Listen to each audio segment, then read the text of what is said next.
Fala, pequeno pôneis, tudo bem com vocês? Aqui é o Nathan e esse é o canal Física para P10. Estou aqui hoje para ajudar vocês do primeiro ano com as atividades do PET, volume 4, semana 1 e 2, tá bom? Bom, diferente da semana passada, que eu fiz uma introdução anterior aos exercícios, eu vou introduzindo a matéria à medida que as questões forem necessitando, tá bom? Essa semana eu vou fazer um pouquinho diferente. Bora lá!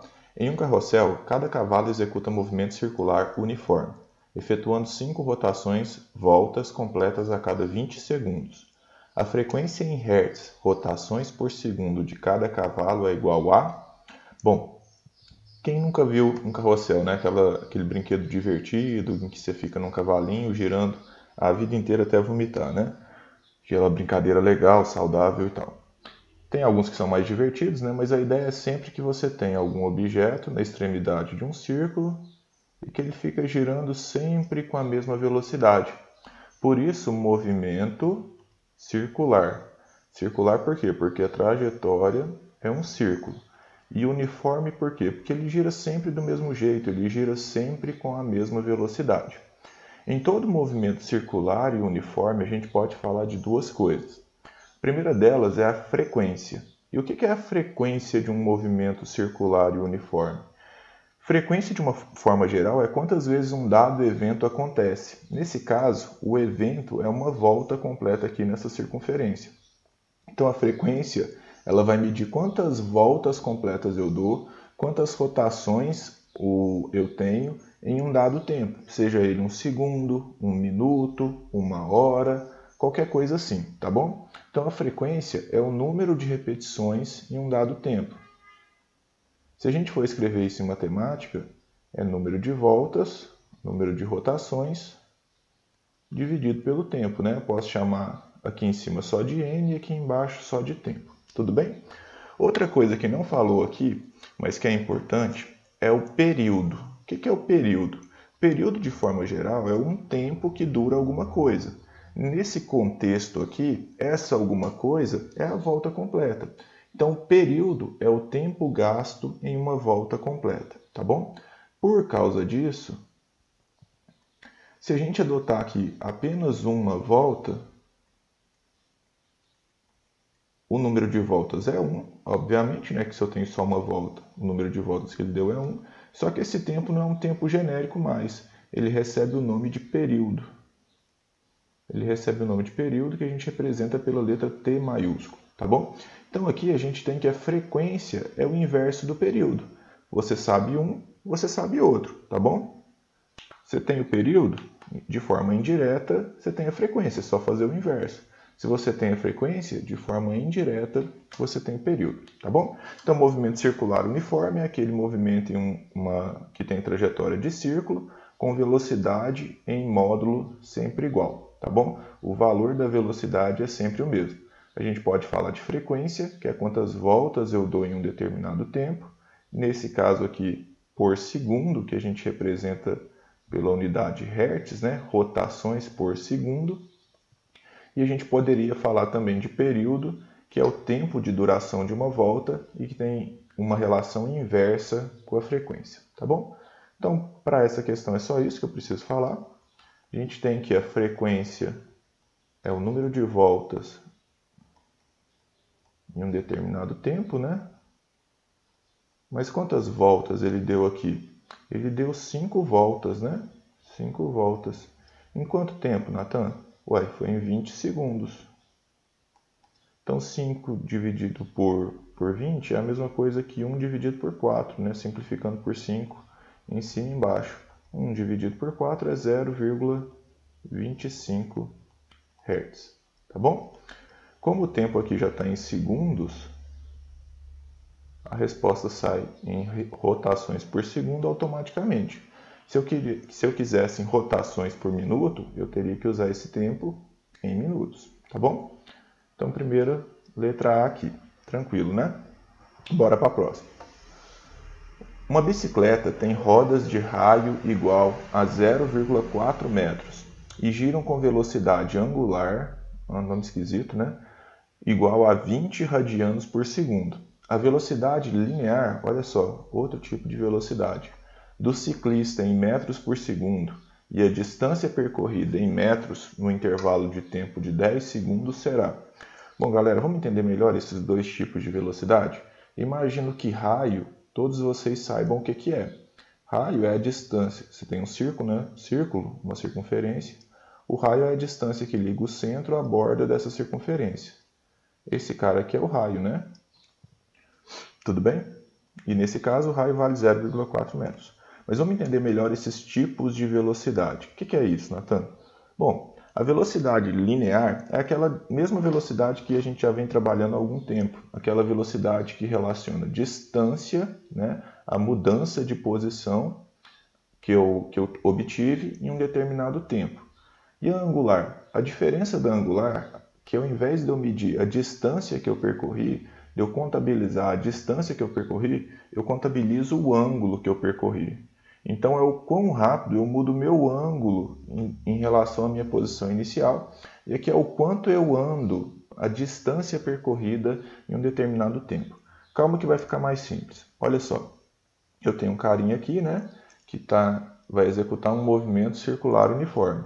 Quando ele se move, observe só, ele percorre um ângulo, o raio da trajetória dele percorre um ângulo, enquanto ele anda uma determinada distância. Eu posso relacionar essas duas coisas de forma diferente. Quando eu relaciono com distância, eu tenho a velocidade linear, a velocidade que relaciona distância sobre tempo. Também é chamada de velocidade escalar ou tangencial. Daqui a pouco eu explico o porquê desse tangencial, tá bom? Esses três nomes podem aparecer para a velocidade linear. E a angular? Então aqui, ó, isso aqui é ΔS, né, que é a variação da posição, o quanto ele andou em um determinado tempo, e aqui embaixo o tempo, certo? E a velocidade angular, ela relaciona ângulo, ou seja, a variação do ângulo em um determinado tempo. Então a única diferença entre as duas é que uma é medida a partir da distância percorrida e a outra é medida em relação ao ângulo percorrido. Ué, Nathan, mas aí dá na mesma, não? Presta atenção, quando eu era criança, eu tinha um brinquedinho desse aqui, ó. E aí eu tenho uma irmã mais velha, e ela brincava comigo só se ela fosse o carrinho vermelho. Rapaz, ela sempre me ganhava. Eu não sei se não é da época de vocês, né? Mas isso aqui basicamente você liga um controlezinho aqui e aperta. É um carrinho de controle remoto que você não controla nada. Você só acelera ele e ele fica andando aqui nesses trilhos o tempo inteiro. E aí ela sempre me ganhava, porque ela era muito boa nessa parada, cara. Mas ela só jogava se ela fosse o carrinho vermelho. Por quê? Depois eu descobri isso só bem mais tarde, né? Que quando ela jogava com o vermelho, a trajetória que o carrinho dela percorria, ou seja, a distância que o carrinho dela percorria, era menor do que a distância que o carrinho amarelo percorria. E apesar deles terem a mesma velocidade linear, ou seja, dos dois andarem com a mesma rapidez, dos dois percorrerem a mesma distância no mesmo tempo, o dela acabava percorrendo uma volta antes. O dela percorria 360 graus aqui antes do meu e sempre ganhava, tá bom? Outro exemplo que eu posso dar em que evidencia essa diferença é o seguinte. Pensa aqui que a gente tem a Terra, né? A Terra fica girando e para todo mundo, seja a pessoa que mora aqui próximo do polo, seja a pessoa que mora aqui próximo do Equador, tem a mesma velocidade angular. Que é isso? Todo mundo completa uma volta em 24 horas. Só que, para quem mora aqui no polo, a distância que ele vai percorrer por causa do movimento de rotação da Terra vai ser menor do que quem mora aqui no Equador, próximo ao Equador.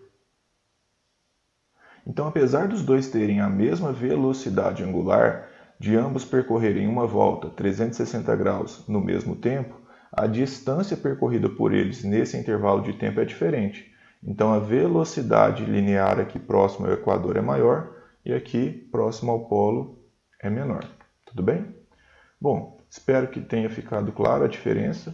A diferença é basicamente que uma mede o ângulo que eu percorro, o raio da minha trajetória percorre, e a outra mede a distância que eu percorro. ΔS, variação de posição, Δθ, variação do ângulo. Tudo bem? Mas se eu deixar esse carrinho aqui terminar uma volta completa, eu posso relacionar isso aqui de uma maneira um pouquinho diferente. Como assim? Se eu dei uma volta completa, essa distância não é uma distância qualquer, é todo o comprimento dessa circunferência aqui. E esse comprimento dessa circunferência, a gente calcula ele como 2πr. Qualquer círculo que você pegar, você tem o raio dele. Se você medir o comprimento dele, o quanto você tem para andar, é 2 vezes π, que é um número, né? 3,14, 17, tarará, e o raio, vezes o raio, tá bom? E esse ângulo percorrido, por causa disso, a velocidade linear fica para uma volta completa, né? A distância passa a ser 2πr e o tempo, a gente já discutiu sobre isso, o tempo de uma volta completa passa a ser o período. A gente pode escrever essa equação da velocidade linear dessa maneira aqui. E a velocidade angular? Bom, quando eu completo uma volta, não é um ângulo qualquer que eu percorri, é 360 graus. O único problema é que a gente não trabalha com graus aqui. A unidade do sistema internacional é o radianos. E 2π radianos é exatamente igual a 360 graus. O problema é que a gente precisa trabalhar com radianos, tá? A velocidade angular ela é medida em radianos por segundo, porque radianos é a unidade oficial de ângulo, né? A unidade do sistema internacional. Então, quando eu pego aqui a velocidade angular para uma volta, então esse aqui é o caso de uma volta, né? De eu estar considerando uma volta. É essa mesma equação aqui de cima, escrita para o caso particular de uma volta. Daqui, a velocidade angular, para uma volta, eu tenho que o ângulo percorrido é 2π e o tempo gasto recebe aquele nome especial que a gente já comentou, que é o período. Então, isso aqui para uma volta, beleza? Bom, só que se a gente prestar atenção, essas duas velocidades aqui, elas são muito parecidas. A única diferença que eu tenho aqui é o raio. Essas duas partes aqui, ó, elas são exatamente iguais. Ou seja, esse cara aqui, ele vale ômega, né, que é a velocidade angular. Esse cara aqui, ele tem o vale ômega. Então, se eu juntar as duas, eu tenho que a velocidade linear, o V, é igual o ômega, né, vezes R. Pensa no nome de alguém que começa com R, fica fácil de lembrar, ó, porque o ômega parece uma bundinha, né? Via bundinha, sei lá, do Raul, ou de alguém que começa com a letra R, certo? Bom, para essa questão que a gente vai precisar é só dessa equação aqui, mas eu achei legal dar uma fundamentada para vocês entenderem melhor os conceitos e o que essa equação está querendo dizer, tá certo? Então vamos voltar para a questão aqui para a gente poder resolver. Então aqui a bicicleta tem raio 0,4 metros, gira com velocidade angular, olha aqui os radianos, ó, de 20 radianos por segundo. A velocidade linear do ciclista em metros por segundo é o que a gente vai descobrir, e a distância percorrida em metros no intervalo de tempo. Então vamos primeiro para a velocidade.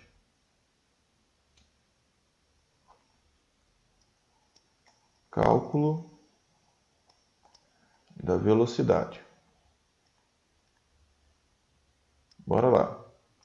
V vai ser igual a ômega R, né? Velocidade linear é angular com o R, né? Multiplicado pelo R. Tem o R a mais do que a velocidade angular. A linear tem o R a mais do que a velocidade angular. Isso aí. Então, eu quero a velocidade linear, vou deixá-la aqui. A angular vale 20 radianos por segundo. E o raio já está em metros, está bonito. Unidade do sistema internacional, 0,4.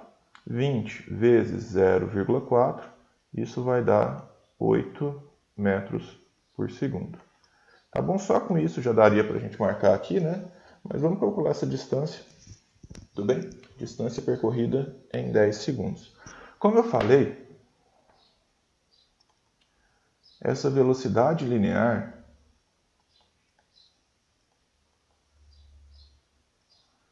ela relaciona a distância percorrida, o ΔS, a variação da posição, em um intervalo de tempo qualquer, né?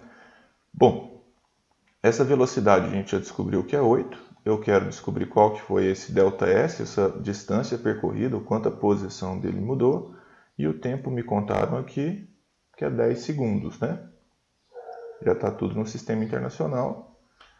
A gente multiplica cruzado aqui, né?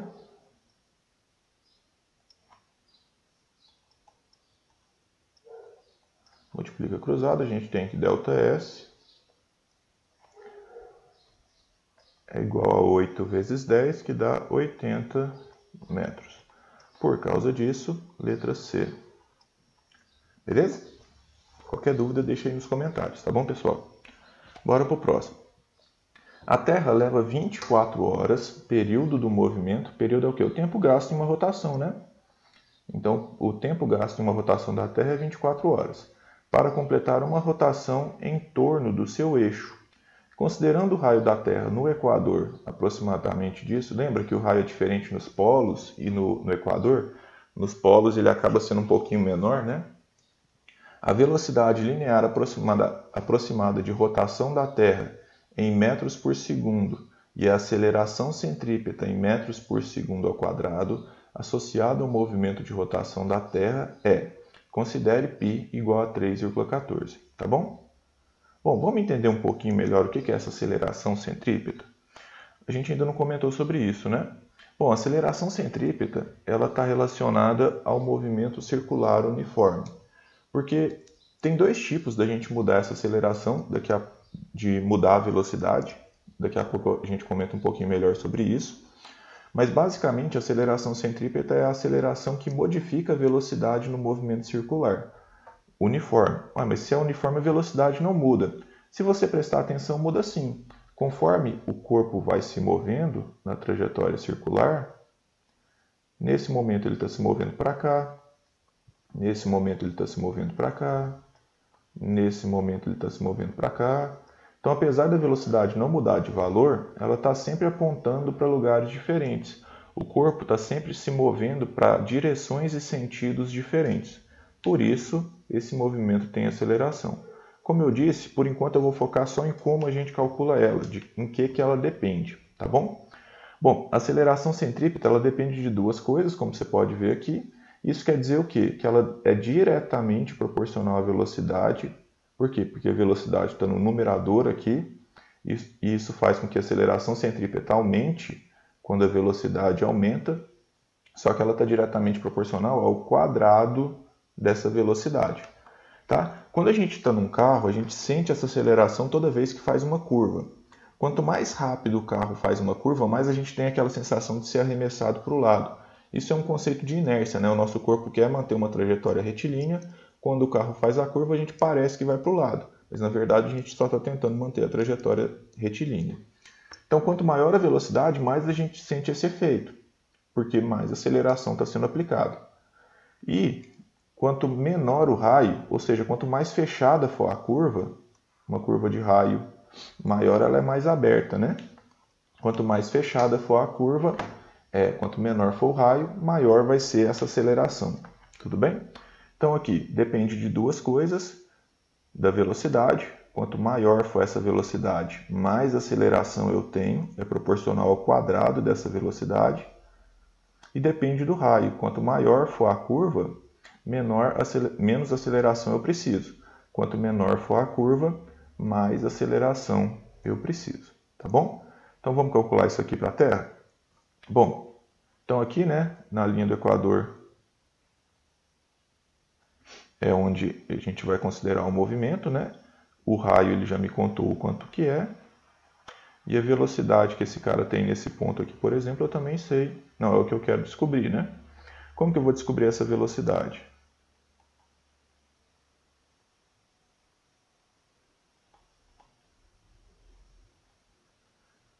Para descobrir essa velocidade, eu preciso fazer aquela equação, né? Distância percorrida, que no caso de uma volta é 2πr, o comprimento todo da circunferência, dividido pelo tempo gasto, que nesse caso é o período, tá bom? Bom, ele quer a velocidade linear em metros por segundo. Aí a gente tem que tomar um cuidadozinho. Qual o cuidadozinho? Esse tempo tem que estar em segundos, e ele me deu em horas, eu preciso transformar isso. E esse raio ele me deu em quilômetros, eu preciso transformar para metros, tá certo? Transformar quilômetros para metros, é só lembrar que 1 quilômetro tem 1000 metros. Então esse raio vai ser 6.400 vezes 1000 metros. Troquei o quilômetros por 1000 metros. Então o raio vai ser 2, 3, 4, 5 zeros e o 64. Tudo bem? Agora, para o período, não vai ser tão simples assim, mas a gente pode ir por partes. Como assim? 24 horas, né? A hora vale 60 minutos, então posso trocar a hora por 24 minutos, por 60 minutos. Não sei nem o que eu falei antes. Então posso trocar a hora por 60 minutos. E 1 segundo ele vale 60 segundos, então posso trocar o minuto por 60 segundos. Então fiz em duas etapas, né? Transformei hora para minuto, lembrando que uma hora tem 60 minutos, e transformei o minuto para segundos, né? Lembrando que um minuto tem 60 segundos, tá certo? Como vai simplificar muita coisa aqui, vou deixar assim por enquanto para a gente poder simplificar antes de fazer essas contas. Então bora substituir os valores. A velocidade é 2 vezes 3,14, né? Vezes o raio, que é 6,400,000, dividido pelo período, que é 24, vezes 60, vezes 60. Então, posso cortar um zero aqui em cima com um zero aqui de baixo, posso cortar um zero aqui de cima com um zero aqui de baixo, posso simplificar esse 2 com esse 24, vai ficar 12. Como é aproximado, a velocidade linear aproximada aqui, eu vou fazer uns arredondamentozinhos aqui. Ó. O 3,14 vou considerar como 3, tá bom? Aqui vai ficar 2 e aqui fica 1, tá bom? E aqui eu posso ir simplificando esse 2 com esses valores aqui de cima, né? Vai ficar 32.000 por enquanto. E aí o 12 eu posso simplificar aqui em cima. Pelo menos o 6, né? Posso simplificar aqui por 2, vai ficar 3. E aqui vai ficar 16.000. Posso simplificar por 2 de novo, aqui vai ficar 6. E aqui vai ficar 8.000 por 2 de novo. Aqui vai ficar 3. E aqui vai ficar 4.000. No final das contas, ficou 4.000 dividido por 9, né? Que é alguma coisa próxima a 400, tá? Próximo a 400 por quê? Porque se fosse 10 aqui embaixo, daria 400. Como aqui é menor que 10, o resultado é um pouquinho maior que 400. Por isso, 465 metros por segundo. Ficou bem apertadinho aqui. Desculpa por isso, tá bom? Então, se quiser jogar tudo na calculadora, tudo bem, mas é bom você fazer esse tipo de treino, porque no vestibular, né, nessas provas aí, provavelmente você não vai poder usar a calculadora. E é importante você aprender essas malícias de simplificar para poder trabalhar com números menores. 4.000 dividido por 9, a gente tem uma noção do resultado bem mais fácil do que se fosse esses valores daqui, tá bom? Bom, galera, então agora a gente vai descobrir qual que é a aceleração. Descobrindo a aceleração, que nesse caso é a aceleração centrípeta, né? Que é a aceleração característica de um movimento circular uniforme. Como a gente já discutiu, a aceleração centrípeta ela é a velocidade ao quadrado dividido pelo raio. Ela é proporcional ao quadrado da velocidade, por isso no numerador, e inversamente proporcional ao raio, por isso no denominador. A velocidade a gente já calculou, é 465 ao quadrado, dividido pelo raio em metros, né? Que é 6, 4 com 5 zeros. 2, 3, 4, 5. Tudo bem?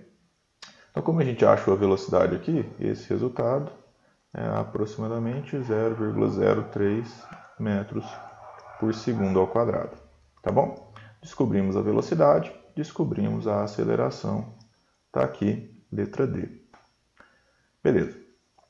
Na madrugada de 11 de março de 1978, partes de um foguete soviético reentraram na atmosfera acima da cidade do Rio de Janeiro e caíram no Oceano Atlântico. Foi um belo espetáculo. Então aqui, ó, só para ficar claro, as partes de um foguete soviético reentraram na atmosfera acima da cidade do Rio de Janeiro. Então começou na cidade do Rio de Janeiro e caíram no Oceano Atlântico. Caíram aqui, né, no Oceano Atlântico. Tudo bem? Beleza. Foi um belo espetáculo, os inúmeros fragmentos entraram em ignição devido ao atrito com a atmosfera e brilharam intensamente enquanto cortavam o céu. Mas se a reentrada tivesse acontecido alguns minutos depois, teríamos uma tragédia, pois a queda seria na área urbana do Rio de Janeiro, e não no oceano. De acordo com os fatos relatados, a velocidade angular do foguete em relação à Terra no ponto de reentrada era... Então aqui vamos tentar pôr a Terra girando só para ficar mais fácil da gente perceber. Olha só, quando a Terra está girando para cá, se o foguete gira para o mesmo lado, ele vai vir aqui assim, né? Se ele estiver mais devagar, ele vai ficando atrasado em relação à Terra, apesar de estar indo para o mesmo lado. Tranquilo? Ele está indo para o mesmo lado, só que como ele está girando com velocidade menor, ele acaba ficando atrasado. Se ele girar com a mesma velocidade que a Terra, ele vai ficar sempre em cima do mesmo ponto aqui. Tudo bem? Se ele estiver mais rápido, ele vai estar girando para aquele lado e vai estar indo ultrapassando a Terra à medida que vai andando. De novo aqui, se ele está girando mais rápido, ele está indo para o mesmo lado, só que ele vai ganhando vantagem com o tempo, né? Se ele está girando no sentido contrário aqui, ele não vai cair no Oceano Atlântico, né? Ele vai cair do outro lado aqui, no Oceano Pacífico. Tudo bem? Então, se ele gira para cá, ele não vai seguir a descrição que foi dada aqui no enunciado. Então, para que isso aconteça, ele tem que estar girando no mesmo sentido de rotação da Terra, ele tem que estar girando para cá. Se ele está com a mesma velocidade, ia manter e ele ia cair aqui em cima da cidade do Rio de Janeiro. Se ele tivesse mais lento, ele ia acabar ficando para trás, né? Ia cair aqui no Oceano Pacífico também. E se ele estiver mais rápido, ele vai acabar caindo no Oceano Atlântico. Tá bom? E ainda comenta aqui, ó, que se tivesse acontecido uns minutos depois, ele ia entrar por aqui, como ele ia estar mais rápido, na hora que ele caísse, ele ia atingir a cidade do Rio de Janeiro. Por causa disso, então, na hora que a gente analisa as alternativas aqui, só tem uma correta. De acordo com os fatos relatados, a velocidade angular do foguete em relação à Terra no ponto de reentrada tem que ser no mesmo sentido, né? Porque não pode ser no sentido oposto, porque senão não cairia no Oceano Atlântico aqui, tá bom? Então, igual a da Terra e no mesmo sentido, se ele gira com a mesma velocidade que a Terra e no mesmo sentido, ele vai ficar sempre em cima do mesmo ponto. Então, ele ia acabar caindo em relação à Terra em cima do mesmo lugar que ele entrou, porque ele ia ir girando junto com a Terra. Então, para que ele caia no Oceano Atlântico, é preciso que a velocidade dele seja superior à da Terra. Tá certo? É isso então. Bora para a próxima. Um carrinho de brinquedo de 60 gramas é preso a uma corda de 0,08 metros de comprimento e colocado para girar em torno de um prego, que se encontra fixo a uma superfície perfeitamente horizontal. Sabendo que a velocidade do carrinho é de 0,2 metros por segundo, determine a intensidade da força de tração que é feita pela corda em newtons, desconsidere a ação de quaisquer forças dissipativas. Explique o que acontece com o carrinho se a corda se romper durante o movimento. Faça um esquema e represente a velocidade linear do brinquedo instantes após o rompimento da corda. Tá bom? Então vamos falar disso aqui. Agora eu vou explicar um pouquinho mais dos dois tipos de aceleração. A aceleração é a grandeza física que modifica a velocidade. Como assim, Nathan? Velocidade é com qual intensidade e para onde a gente se move. É isso que ela diz, o quão rápido a gente muda a nossa posição e para que lado a gente está fazendo essa modificação, né? E a aceleração ela muda essa velocidade. A aceleração ela serve para isso, para modificar a velocidade. Quando a gente tem aceleração centrípeta, significa que eu estou modificando o módulo, eu estou modificando a direção e o sentido da velocidade. Eu estou desviando o movimento. Seria como, por exemplo, um movimento curvilíneo. Quando ele entrou, a velocidade dele estava para cá. Depois, a velocidade dele estava um pouco mais inclinada. E ele acabou saindo com a velocidade horizontal. Então, essa velocidade ela é diferente em cada ponto. Por mais que o tamanho dela a gente possa considerar igual, ela se modificou durante o trajeto. Se modificou não em valor, não em intensidade, mas em direção e sentido. Tudo bem? Tem outro tipo de aceleração, que é o que a gente associa mais à aceleração de fato, que é quando a gente modifica o valor da velocidade. Num carro, quando a gente aumenta a velocidade dele, a gente está gerando aceleração. Mas a aceleração também atua quando a gente diminui a velocidade do carro. Quem é responsável por essa aceleração é a aceleração tangencial, tá bom? O que ela faz? Ela gera movimentos acelerados ou movimentos freados. O carro vai indo cada vez mais rápido ou o carro vai indo cada vez mais devagar, tá bom? Então, nesse contexto, é importante a gente entender que, por exemplo, no carro, não é só o pedal do acelerador que gera aceleração. Ele gera aceleração tangencial e aumenta a velocidade.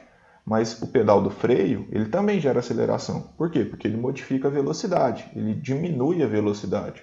E também o volante gera aceleração. Quando a gente gira o volante, a gente desvia o movimento. A gente altera a direção e o sentido da velocidade. Ok? Movimentos uniformemente variados, que vocês já estudaram, eles alteram o valor da velocidade, ou aumentam ou diminuem. No movimento circular uniforme, o que a gente tem é a aceleração centrípeta. Eu estou enfatizando isso aqui por quê? Porque a aceleração ela é gerada por forças resultantes. Na segunda lei de Newton, ele fala que só existe aceleração quando existe força resultante. Se não tem força resultante, o carro está em um movimento retilíneo uniforme, ele está em inércia. Então não tem nenhum dos dois tipos de aceleração. No movimento circular, apesar do valor da velocidade não mudar, ele tem aceleração centrípeta, que a gente até já viu como cálculo. Tá certo? Então, como que a gente representa esses vetores? A velocidade em um movimento circular, ela fica sempre tangente à trajetória. Uma reta tangente é aquela reta que só encosta em um ponto, mas não corta a circunferência. Então, a reta tangente do ponto A seria aqui e a velocidade seria para baixo. Por que uma das acelerações recebe o nome de tangencial? Porque ela sempre vai ser tangente à trajetória também. Porque quando essa aceleração aponta para o mesmo lado da velocidade, ela gera movimentos acelerados. Quando essa aceleração aponta no sentido contrário, ela gera movimentos freados ou movimentos retardados. Então, a aceleração tangencial ela também está tangente, igual à velocidade. E por isso que a velocidade linear, às vezes, é chamada de tangencial também. Por quê? Porque ela também tem a direção tangente à trajetória. A circular, por que ela recebe esse nome? Porque ela aponta para o centro da trajetória. Daqui a pouquinho eu vou mostrar. Então, aqui em B, a velocidade seria tangente à trajetória apontando no sentido do movimento. Em C, a velocidade seria tangente à trajetória e, nesse caso, para cima, né? Porque o sentido do movimento é o sentido horário. E em D, a velocidade seria tangente à trajetória no sentido do movimento, portanto, assim. E a aceleração? A aceleração é sempre para o centro, a centrípeta é sempre para o centro da curva, né? Então, em qualquer um dos pontos, a aceleração centrípeta vai ser sempre para o centro da curva, fazendo 90 graus com a velocidade linear, tá? Então, ela nem aponta para o lado da velocidade nem contrário. Ela aponta para o lado. E aí ela só desvia a velocidade sem alterar o valor dela. Tudo bem? Bom, só lembrem que essa força centrípeta, essa aceleração centrípeta, ela é gerada por uma força resultante. Força resultante é igual a massa vezes aceleração. Se essa aceleração é centrípeta, é porque a força resultante também deve ser para o centro. Então, a força resultante para o centro, ela gera uma aceleração centrípeta. Bom? Vamos voltar aqui para a gente poder resolver. Antes disso, né? Vamos primeiro explicar aqui como que depois que a corda arrebentar, esse movimento continuaria. Bom, no ponto que o movimento está aqui, a velocidade é aqui para cima, certo? Na hora que a corda arrebenta, não tem nada mais fazendo força nele para o centro. E aí, deixa eu deixar esse trem mais certinho aqui um pouco, né? Eu não consigo, não. Finge que está agora.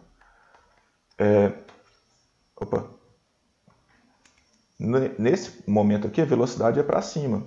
Se a corda se rompe, não tem nada puxando ele para o centro mais, não tem nenhuma força resultante que mantém esse movimento circular. Então, por inércia, ele segue um movimento retilíneo uniforme, ele mantém a velocidade dele depois que não tem mais aceleração.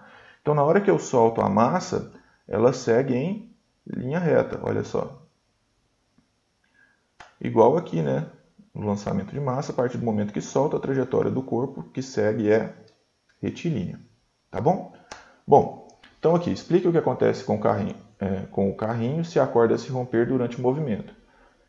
Faça o esquema e represente a velocidade linear do brinquedo instantes após o rompimento da corda. Então aqui, o carrinho seguirá uma trajetória retilínea. É isso, né? Retilínea.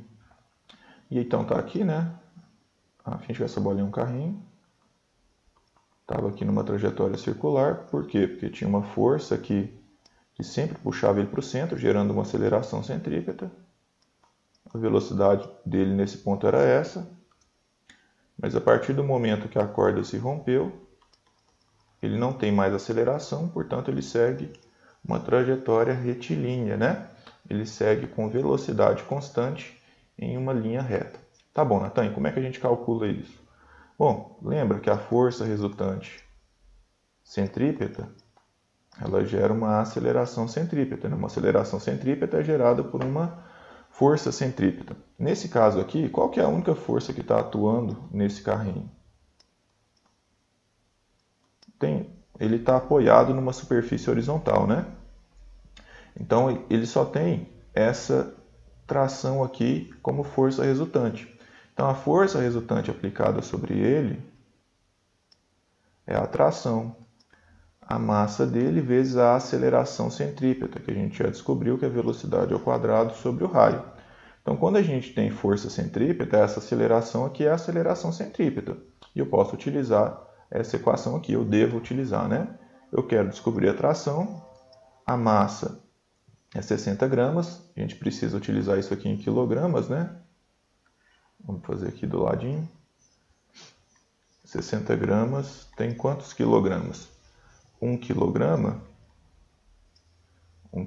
tem 1000, né? 1000 gramas. Então a gente multiplica cruzado aqui e a gente tem então que a massa em quilogramas, né, é 60 dividido por 1000. Se você lembra que é só dividir por 1000, tá tudo bem. Se você quiser fazer uma regrinha de 3 para não errar, tudo bem também. Isso vai dar 0,06 quilogramas de massa, né? 0,06, a velocidade dele é 0,2 ao quadrado, dividido pelo raio, que é 0,08 metros.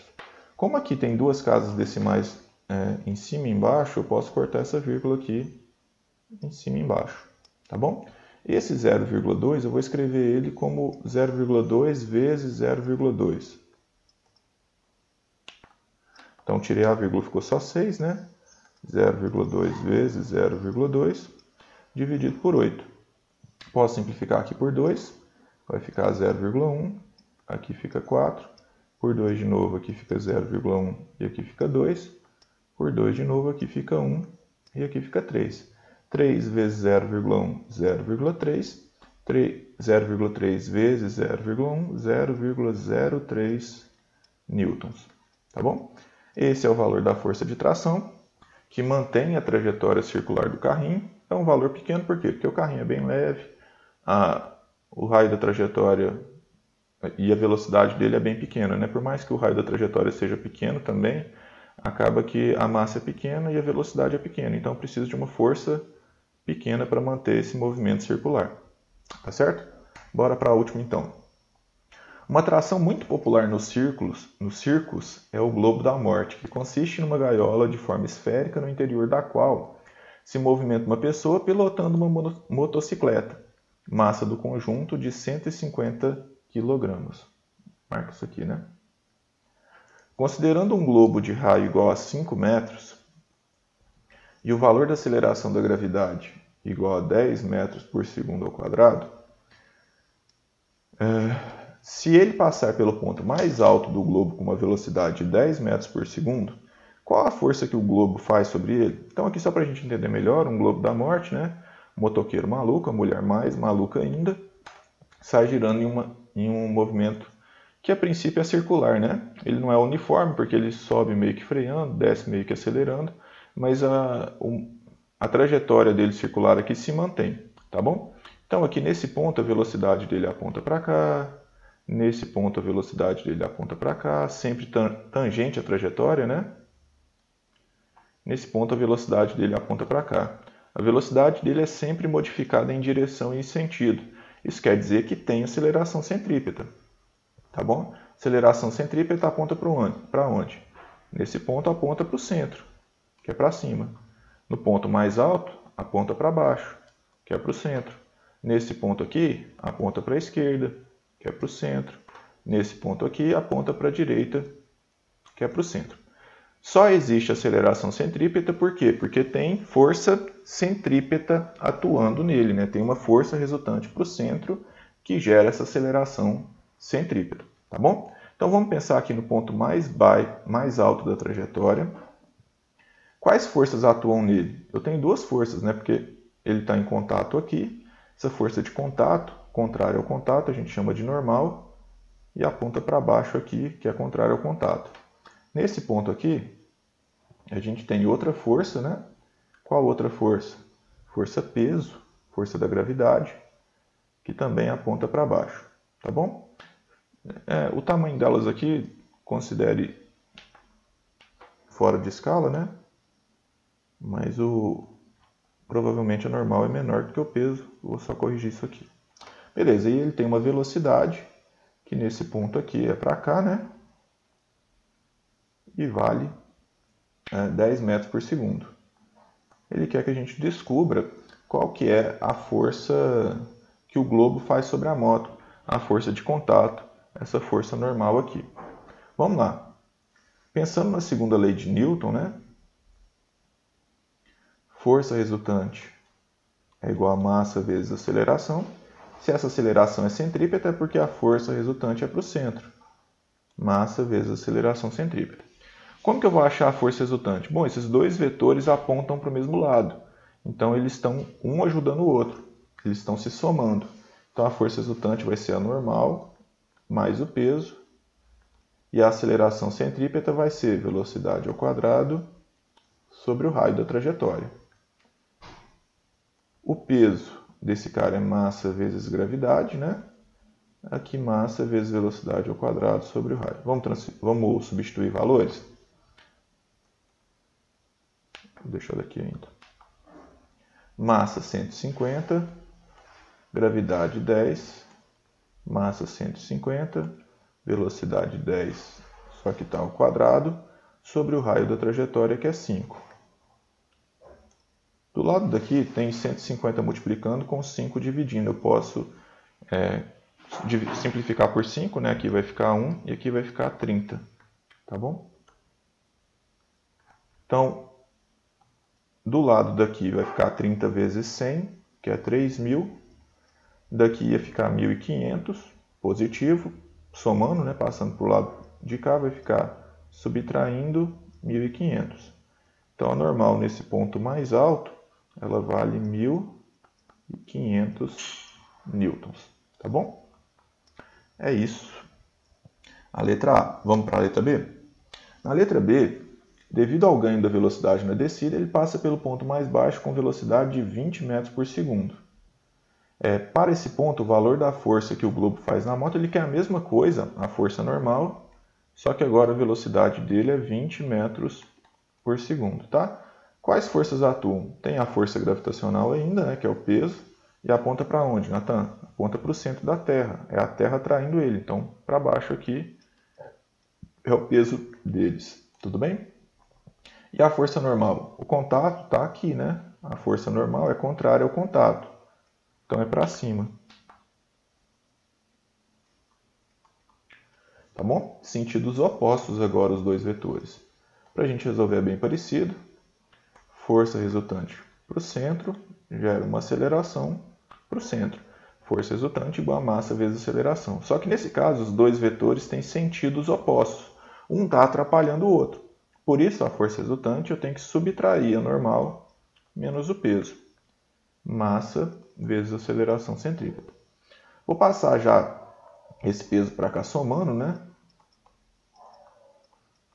E substituindo ele por massa vezes gravidade. É assim que a gente calcula a força-peso. Massa vezes gravidade. Substituindo valores, vai ficar 1.500, não, 150, né? Vezes a aceleração centrípeta, que é a velocidade. Foi rápido demais. Massa vezes velocidade ao quadrado sobre o raio, mais massa vezes gravidade. Vamos substituir aqui agora, né? A massa é 150, a velocidade é 20 ao quadrado, sobre o raio que é 5, mais 150 vezes a gravidade que é 10. Simplificando de novo aqui, né? Vai dar 30. 20 ao quadrado dá 400. 400 vezes 30 vai dar 12 com 3 zeros. 12.000 mais 1.500. Tudo bem? Força normal, então, vai ser de 13.500 newtons. Certo, moçada? Então é isso. Muito obrigado por quem assistiu até aqui, espero ter ajudado. Se você gostou, deixa um joinha, deixa um comentário aí se você não entendeu alguma coisa, se você tem alguma sugestão, tá bom? Se quiser seguir nas redes sociais, tá aí. Abração, gente. Até a próxima. Tchau.